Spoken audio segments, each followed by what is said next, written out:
Hot Wheels have released the second Boulevard premium case and it's available in most stores right now, so it's the best time to make an unboxing of it. It's an interesting set with an assortment balanced between JDM variety, American muscle classics and European performance. Let's see how good this set really is and how Hot Wheels designers detailed each casting, as you might be surprised by the result until the end. Number 146. Toyota GR Yaris, which act as the premiere of the set. Ronald Wang designed this GR Yaris, which is a more powerful version of the regular, subcompact, low-cost mini car that we can see on the roads probably everywhere in the world. The GR was originally built to qualify Toyota for the World Rally Championship, and it's impressive how they built it with an all-wheel drive tech, independent bespoke platform, and a very powerful 1.6 liters 3 cylinders engine with an almost 300 horsepower output. I am familiar with the standard road version, but not with this one, so I must admit I was not impressed when leaked pictures surfaced on social platforms. The performance stats of this tiny car are impressive, just like the level of details of the Hot Wheels casting itself. Big front grille with the Yaris, Toyota and GR logos, lights, windscreen wipers with side mirrors and fuel cap. The back has the same kind of details, with extra level for the dual exhaust pipes, the top spoiler and the black roof. I don't think I am mistaken when I say that this exact color variation might be the variation used in the presentation of the rally model. It's not the exact car that raced in the championship because, as we all know, all rally cars have liveries with sponsors, logos and brands on them, and this Toyota GR Yaris is too clean, so it must be the before WRC version. I guess we can keep on learning about cars as Hot Wheels collectors, actually as any 1/64 scale diecast car collector, not only Hot Wheels, so we enjoy while our collection grow and we can learn new things about cars and their history in the same time. Number 147, 1969 Ford Torino Talladega is the first American muscle classic car.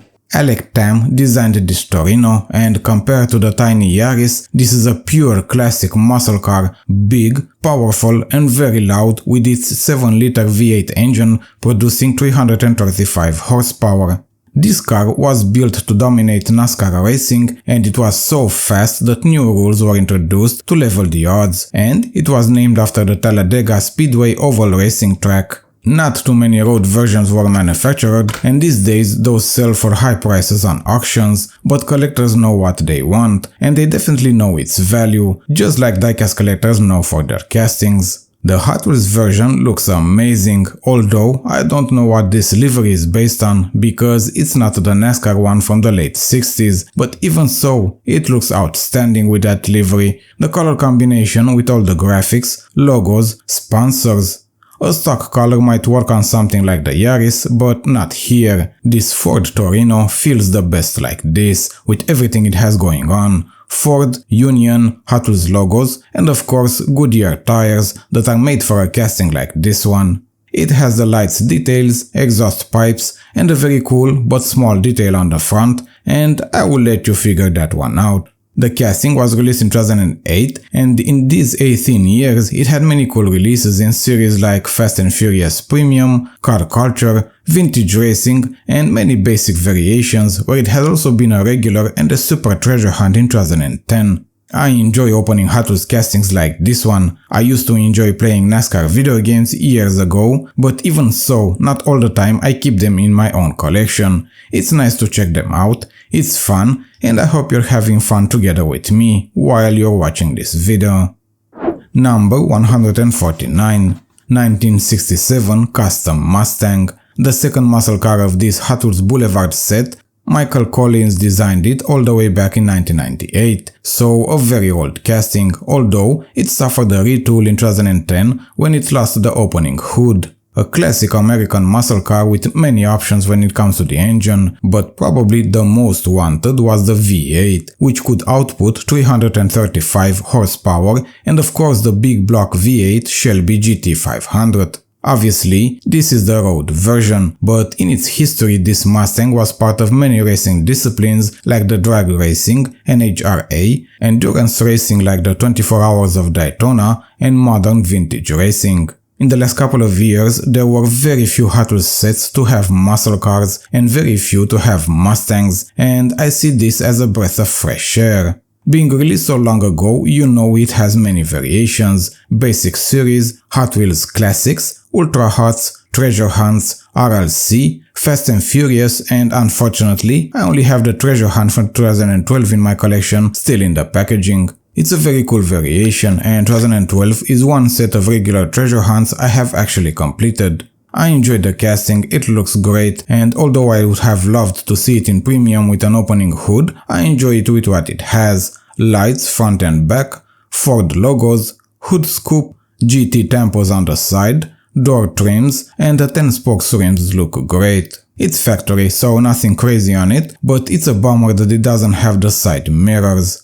I understand that they probably used the same tooling like the Basic, but it's part of premium series and I think it deserves the mirrors. Actually, every premium casting should have the side mirrors in premium series like the Boulevard.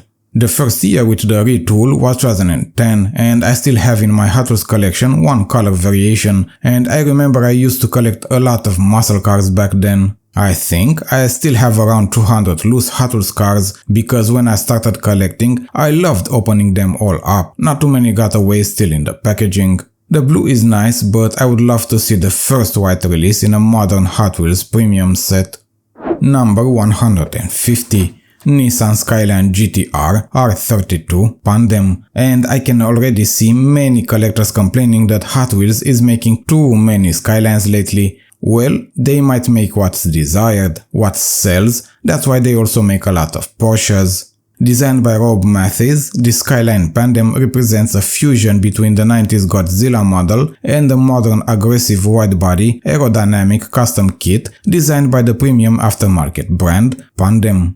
This version of the Hot Wheels casting really worked with diecast collectors in general, not just JDM enthusiasts. Just like the real car is a classic example of how a custom work could be made on such an iconic JDM car. It has been released 2 years ago, and we have seen it in the Car Culture Modern Classics sets, where it has also been the chase. In 2024 there were the black chases, and the Skyline was such a limited and hard to find one, and I also had a chance on it in the Hot Wheels case unboxing video I made back then. It has one other release, last year in the Car Culture Ronin Run 2 with a simple stock yellow paint, a variation I did not keep for some reason, but now I want it. I will have to see how I can get my hands on it. The HKS livery is amazing and it looks so good on this Skyline. The shades of color, Advan and Sparkle graphics, completed by the modern 5-spoke rims in white, and I just can't see a better color on this HKS theme. Obviously, it has all the other premium details: